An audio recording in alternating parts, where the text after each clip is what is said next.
Boa noite, amada igreja. É com muito prazer que estou aqui novamente, podendo trazer a palavra de Deus a todos esses irmãos. É claro que a igreja de Jesus, ela tem que se amar. E aqui com certeza há pessoas que, além de por ser igreja de Jesus, eu os amo, e também por conhecer alguns de vocês pessoalmente.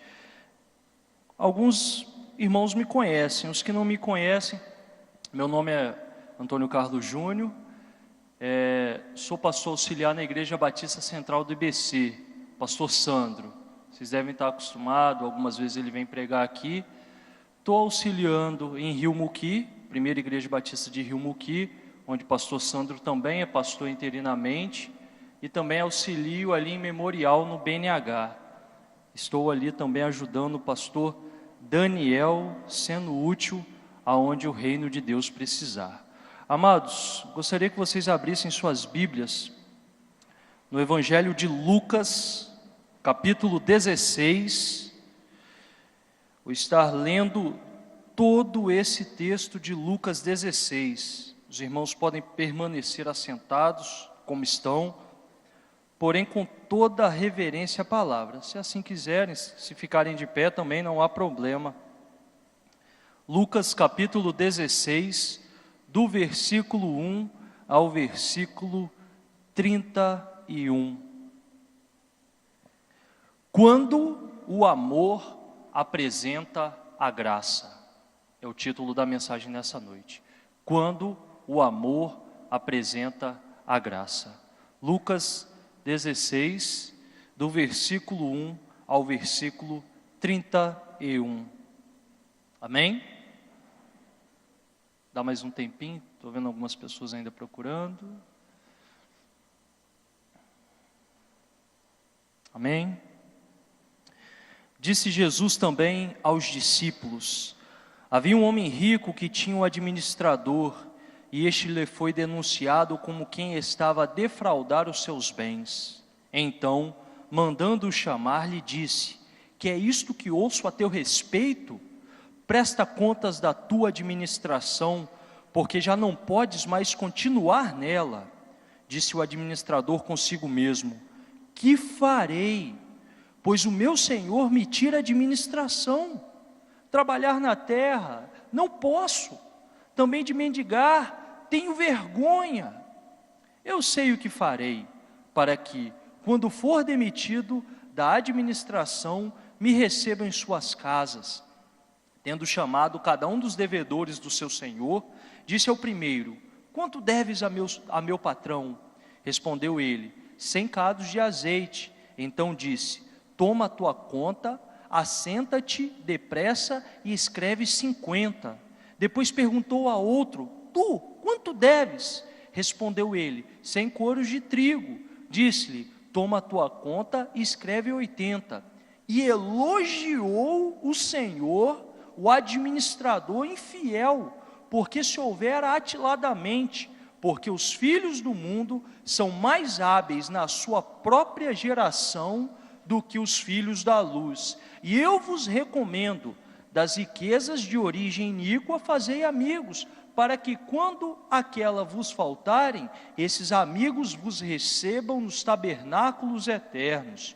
Quem é fiel no pouco, também é fiel no muito, e quem é injusto no pouco, também é injusto no muito. Se, pois, não vos tornastes fiéis na aplicação das riquezas de origem injusta, quem vos confiará a verdadeira riqueza? Se não vos tornastes fiéis na aplicação do alheio, quem vos dará o que é vosso? Ninguém pode servir a dois senhores, porque ou há de aborrecer-se de um e amar ao outro, ou se devotará a um e desprezará o outro. Não podeis servir a Deus e às riquezas. Os fariseus, que eram avarentos, ouvindo tudo isto, e o ridicularizavam. Mas Jesus lhes disse: vós sois os que vos justificais a vós mesmos diante dos homens, mas Deus conhece o vosso coração, pois aquilo que é levado entre os homens é abominação diante de Deus. A lei e os profetas vigoraram até João. Desde esse tempo vem sendo anunciado o evangelho do reino de Deus, e todo homem que se esforça por entrar nele. E é mais fácil passar o céu e a terra do que cair um tio sequer da lei. Quem repudiar sua mulher e casar com outra comete adultério, e aquele que casar com a mulher repudiada pelo marido também comete adultério. Ora, havia certo homem rico que se vestia de púrpura e de linho finíssimo, e que de todos os dias se regalava esplendidamente. Havia também certo mendigo, chamado Lázaro, coberto de chagas, que jazia à porta daquele. Desejava alimentar-se das migalhas que caíam da mesa do rico, e até os cães vinham lamber-lhe as úlceras. Aconteceu morrer o mendigo e ser levado pelos anjos para o seio de Abraão. Morreu também o rico e foi sepultado. No inferno, estando ele em tormentos, levantou os olhos e viu ao longe Abraão e Lázaro no seu seio. Então, clamando, disse: Pai Abraão, tem misericórdia de mim, e manda a Lázaro que molhe em água a ponta do dedo e me refresque a língua, porque estou atormentado nesta chama. Disse, porém, Abraão: Filho, lembra-te de que recebestes os teus bens na tua vida, e Lázaro igualmente os males. Agora, porém, aqui ele está consolado, tu em tormentos. E além de tudo, está posto um grande abismo entre nós e vós, de sorte que os que querem passar daqui para vós outros não podem, nem os de lá passar para nós. Então replicou: Pai, eu te imploro que o mandes à minha casa paterna, porque tenho 5 irmãos, para que lhes dê testemunho, a fim de não virem também para este lugar de tormento. Respondeu Abraão: Eles têm Moisés e os profetas, ouçam-nos. Mas ele insistiu: Não, pai Abraão, se alguém dentre os mortos for ter com eles, arrepender-se-ão. Abraão, porém, lhe respondeu: Se não ouvem a Moisés e aos profetas, tampouco se deixarão persuadir, ainda que ressuscite alguém dentre os mortos. Vamos orar. Pai, muito obrigado, Senhor, pelo privilégio de estar aqui neste lugar, ó Pai, podendo pregar a Tua palavra, Senhor. Eu tenho a certeza, Senhor, que eu não estou aqui por acaso, ó Pai. Eu tenho a certeza, ó Pai, que eu estou pregando, estou lendo a Tua Escritura, ó Pai, não é em vão, Senhor.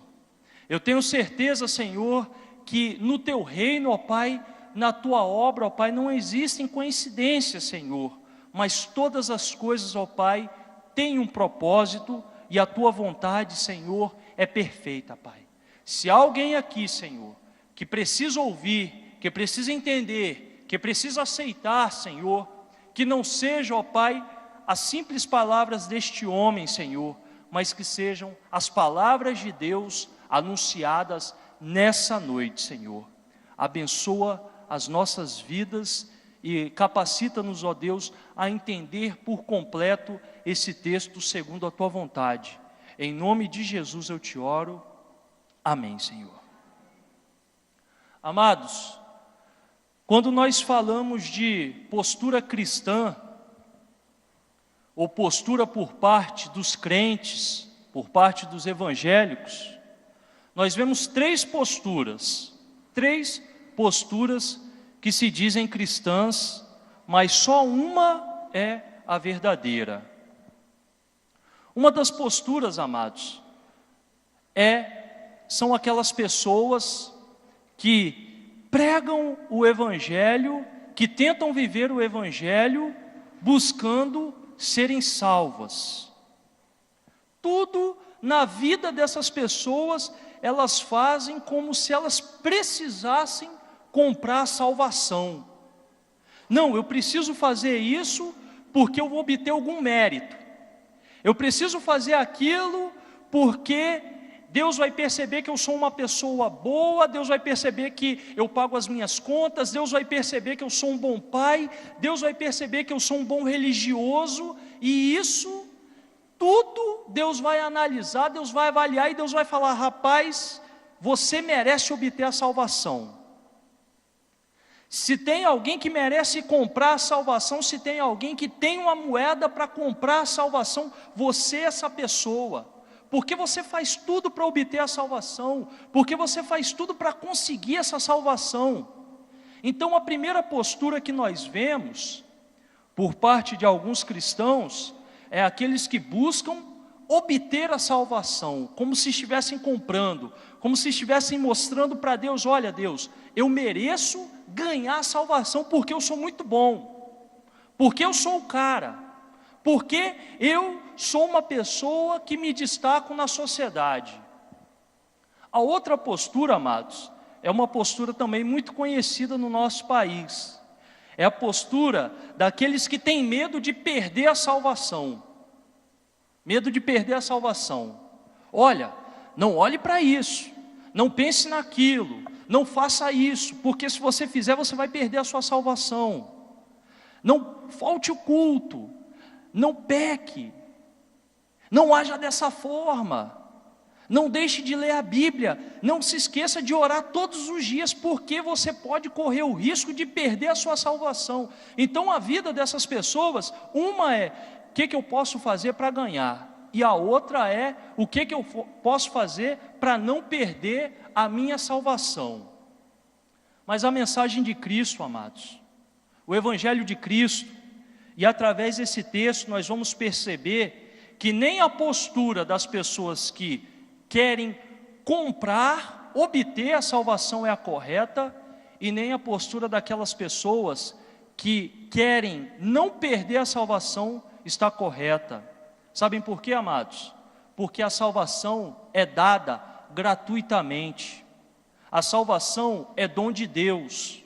A salvação é dada por Deus e ninguém merece a salvação. Ninguém merece a salvação. E outra questão importante é que o crente verdadeiro, ele não pode perder a salvação. O crente verdadeiro, ele não perde a salvação. Mas qual é a postura certa? Qual é a postura certa para o cristão? Amados, a postura certa para o cristão não é aquele que luta para conseguir, não é aquele que luta para não perder, mas é aquele que luta para oferecer a salvação. Ele não está preocupado consigo mesmo, porque ele já tem garantida a salvação, mas ele está preocupado com o seu próximo. Ele está preocupado com a sociedade. Ele não vive na legalidade, ele não vive debaixo de leis, ele não vive avaliando a vida do seu irmão, ele não vive julgando o seu irmão, mas ele olha para o seu irmão, ele olha para a sociedade e ele fala: o que eu posso fazer para você ser salvo, meu amigo? O que eu posso fazer para que você tenha também um lugar no reino dos céus? O que eu posso fazer, Senhor, para salvar a sociedade? Porque eu já sou salvo. Eu já sou salvo. Não é arrogância, amados, é a verdadeira postura cristã. É a verdadeira postura cristã e que Jesus exige de nós. Jesus exige isso de nós, amados. Jesus está exigindo isso da sua igreja e das pessoas que se encontram aqui, que já são salvas. Salve a humanidade, salve o seu próximo. Se preocupe em salvar o que carece da salvação. E quando nós olhamos para esse texto, amados, nós vemos o mestre dos mestres. Não simplesmente o que oferece a salvação, mas a própria salvação em pessoa. Aquele que pode salvar e remir o homem, Jesus Cristo. E ele ensina, amados, o que é a graça, através da primeira parábola, e quem merece essa graça. Nessa primeira parábola do administrador infiel, Jesus ensina o que é a graça e quem merece a graça dele. Nós vemos aqui um administrador infiel, né? E aí ele está administrando de forma errônea, lá prejudicando o seu senhor, prejudicando. E um dia o seu senhor chega para ele: ô meu amigo, que coisa é essa? que você está fazendo? Acerta as suas contas aí, que você vai ser mandado embora. E ele fala: rapaz, o que eu vou fazer agora? O que eu vou fazer? E quando ele tenta acertar as coisas, sabe o que ele começa a fazer? Ele começa a prejudicar aquele senhor que ele já havia prejudicado. E por incrível que pareça, amados, depois de fazer tudo errado, depois de prejudicar mais o seu senhor, depois de merecer uma punição maior, aquele senhor olha para o administrador infiel e elogia ele. Olha que coisa interessante, ele olha para o administrador infiel e elogia ele. Sabe o que isso representa, amados? Isso representa que aquele administrador infiel, tudo o que ele podia fazer, tudo o que ele fez, tudo que estava ao seu alcance, não garantia a ele salvação na sua situação. Aquele senhor não tinha a obrigação de perdoar o administrador infiel. Ele não precisava perdoar o administrador infiel. Ele não deveria perdoar o administrador infiel, mas ele perdoou o administrador infiel. Nós, amados, não merecíamos o perdão. Nós, amados, não teríamos como resolver a nossa situação. Nós, muitas vezes, nos esforçamos. Existe a religião, né? Que o homem se esforça, e no final das contas, sabe o que é, amados? É apenas cansaço, porque ninguém pode comprar a sua salvação, ninguém merece comprar a sua salvação. Mas aí Deus olhou para o homem, olhou para a humanidade e falou assim: calma aí, meu filho, calma aí, porque você não merece ser salvo, você não consegue ser salvo, você não vai conseguir comprar a sua salvação, mas eu a te dou gratuitamente. Eu te salvo sem você merecer ser salvo. Mas há um versículo aqui, amados, que diz que os filhos do mundo são mais hábeis na sua própria geração, versículo 8, parte B, do que os filhos da luz. Sabem por quê, amados, que está escrito isso daqui? Porque nós, mesmo conhecendo a verdade, mesmo sendo ensinados sobre a verdade, mesmo dizendo que a gente vive a verdade, mesmo dizendo que a gente prega a verdade, muitas vezes a gente não pratica a verdade. Agora, quem vive a corrupção, quem ama a corrupção, quem faz apologia à corrupção, vive a corrupção. Então, quem é mais prudente? O que vive o mal e prega o mal, ou muitas vezes nós, que falamos o bem, mas não vivemos o bem? É por isso que muitas vezes os filhos do mundo, os filhos dessa geração, são mais prudentes do que nós. Mas nós precisamos entender, amados, que Deus oferece a sua graça. Graça é favor que ninguém merece. É favor. E quem merece é quem reconhece que precisa ser salvo. Agora é interessante que antes do versículo 14, nós vemos um título aí, na maior parte das Bíblias tem: Jesus reprova os fariseus. Estava refletindo sobre esse título, Jesus reprova os fariseus. Eu não sei quantos professores tem aqui, quantas pessoas trabalham em alguma escola, mas imaginem só, um aluno chega para o professor e fala assim: professor,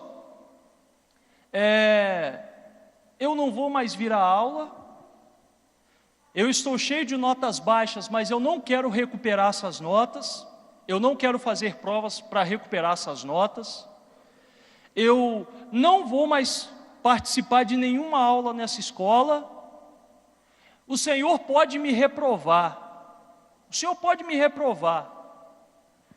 Eu pergunto, amados, é o professor que está reprovando o aluno ou é o aluno que está se reprovando?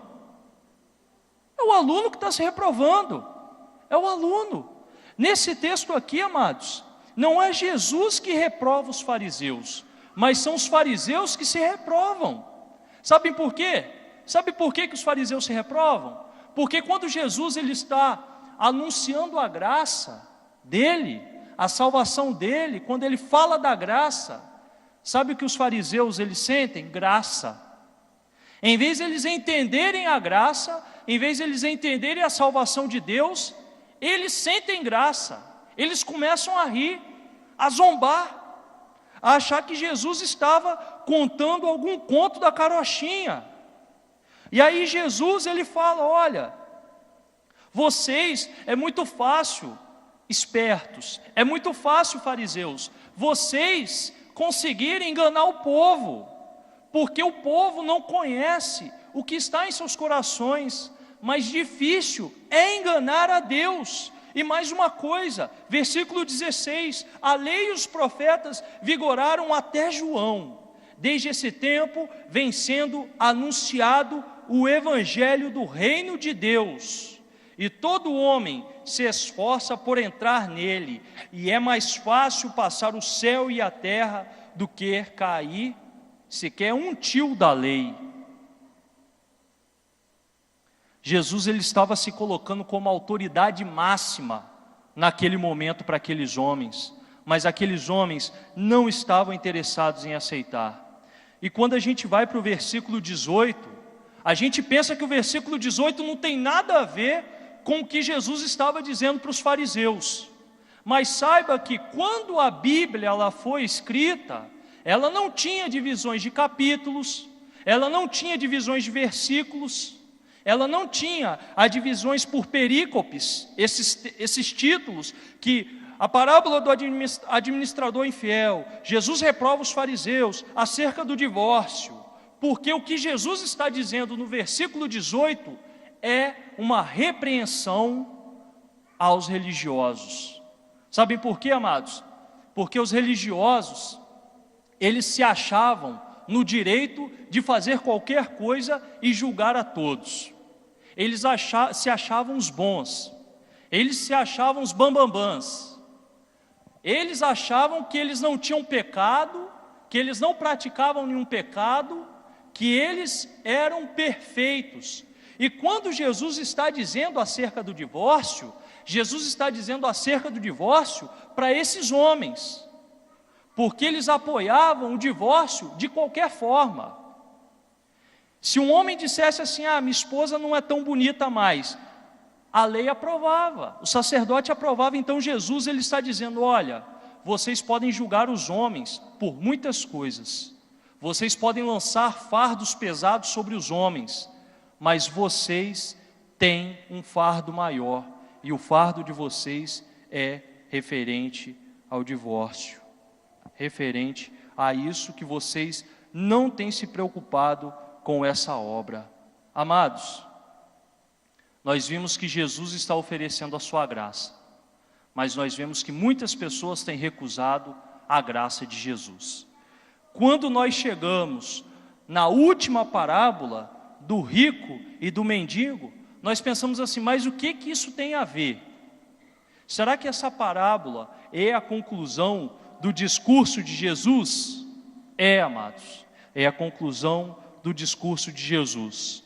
De um lado nós vemos quem? Desses dois personagens da última parábola, de um lado nós vemos o rico, correto?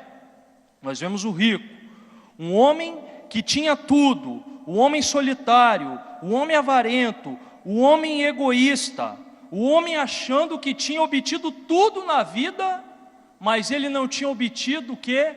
A salvação. De um lado esse homem, do outro lado o mendigo Lázaro. Esse homem, amados, ele desejava alimentar-se das migalhas que caíam do rico, mas o rico provavelmente não lhe dava nada, não lhe dava nada. E o texto diz que até os cães vinham lamber-lhe as úlceras. Quando nós olhamos para o contexto judeu, Os dois animais mais sujos que existiam para o judeu, o primeiro era o porco, o segundo era o cão. Para a pessoa se alimentar de carne de porco era muito difícil para o judeu. Mas a situação desse homem, a situação de Lázaro, era tão deprimente, era tão baixa, que não era Lázaro que se alimentava de animais imundos, mas eram os animais imundos que praticamente se alimentavam dele, lambendo as suas feridas. E este homem, amados, quando ele morre, ele se encontra no seio de Abraão. Sabe por quê, amados? Porque ele tinha certeza que ele era filho da aliança. Ele tinha certeza que ele era descendente de Abraão. Ele tinha certeza que ele poderia não ter feito nada de bom na sua vida. Ele tinha certeza que mesmo que ele não houvesse sido alguém, mesmo que ele não tivesse sido importante, mesmo que as pessoas não tivessem o aplaudido, o homenageado, o admirado, ele sabia que ele tinha um lugar na eternidade com Deus. Ele está, amados, no lugar que ele sempre quis estar, junto a Abraão. A vida para ele não foi uma vida fácil, foi uma vida difícil, foi uma vida de tristeza, foi uma vida de abandono pelos seus familiares, foi uma vida de choro, foi uma vida de amarguras, foi uma vida de solidão, foi uma vida de praga, de doenças. Mas quando esse homem parte, amados, ele tem parte na eternidade. Ele agora desfruta de uma realidade inesquecível, uma realidade perfeita, uma realidade linda, uma realidade onde dinheiro algum poderia comprar. E ele, nós não vemos esse homem fazendo nada de bom, nós não vemos esse homem dando esmolas, nós não vemos esse homem indo à igreja, nós não vemos esse homem contribuindo, nós não vemos esse homem fazendo seminário de teologia, nós não vemos esse homem pregando a palavra, nós não vemos esse homem lendo a Bíblia, mas esse homem, ele foi alcançado pela graça de Deus, esse homem foi alcançado pela misericórdia de Deus, porque ele sabia em quem ele confiava, ele sabia em quem ele tinha certeza da sua salvação. Quando nós, amados, vamos para a conclusão desse texto, nós vemos que a pessoa que parte sem conhecer a graça de Deus e a sua salvação tem um destino, e a pessoa que parte com a graça de Deus e a sua salvação tem outro destino. Todos esses dois destinos é irreversível, é irreversível, é irreversível. Mas quem é você? Será que você é aquele que entendeu a graça de Deus? Será que você é aquele que deu oportunidade para que Jesus trabalhe no seu coração? Ou você é aquele que negligencia a graça de Deus? Você é aquele que confia nas suas riquezas, na sua posse, na sua juventude, na sua beleza, nas suas oportunidades, no seu bom emprego? Você tem muitas coisas, mas você tem a misericórdia de Deus manifesta na sua vida? Quando nós olhamos, amados, no versículo 30, esse homem ele insiste, o rico, ele insiste por uma segunda chance, mas ele insistiu, não, Pai Abraão, se alguém dentre os mortos for ter com eles, arrepender-se-ão. Sabe o que esse homem está pedindo agora, amados? Uma segunda chance. Ele pede para que os seus parentes sejam salvos. E ele diz assim, olha, Pai Abraão, pensa bem, Pai Abraão, reflete bem nisso que eu vou dizer para o senhor. Se alguém dentre os mortos, eu for aos meus irmãos, e falar do evangelho para eles, quem sabe eles não se convertam? Quem que ele está oferecendo para ressuscitar dentre os mortos e pregar o evangelho aos seus irmãos? Ele, amados, porque ele quer uma segunda chance. Mas Deus, representado através de Abraão, porém lhe respondeu: se não ouvem a Moisés e os profetas, tampouco se deixarão persuadir, ainda que ressuscite alguém dentre os mortos. Amados, Moisés e os profetas está aqui. Moisés e os profetas está aqui. Moisés e os profetas está aqui. E ele está sendo apresentado essa noite. E amados, ressuscitou dentre os mortos para anunciar a sua graça e a sua salvação. Esse alguém não foi, amados, o irmão ou o primo ou um homem comum. Essa pessoa se chama Jesus Cristo. Esse homem exigiu que alguém ressuscitasse dentre os mortos e anunciasse aos perdidos a sua salvação. Jesus ressuscitou dentre os mortos e anuncia até hoje a sua salvação. Não há desculpas para nós, amados.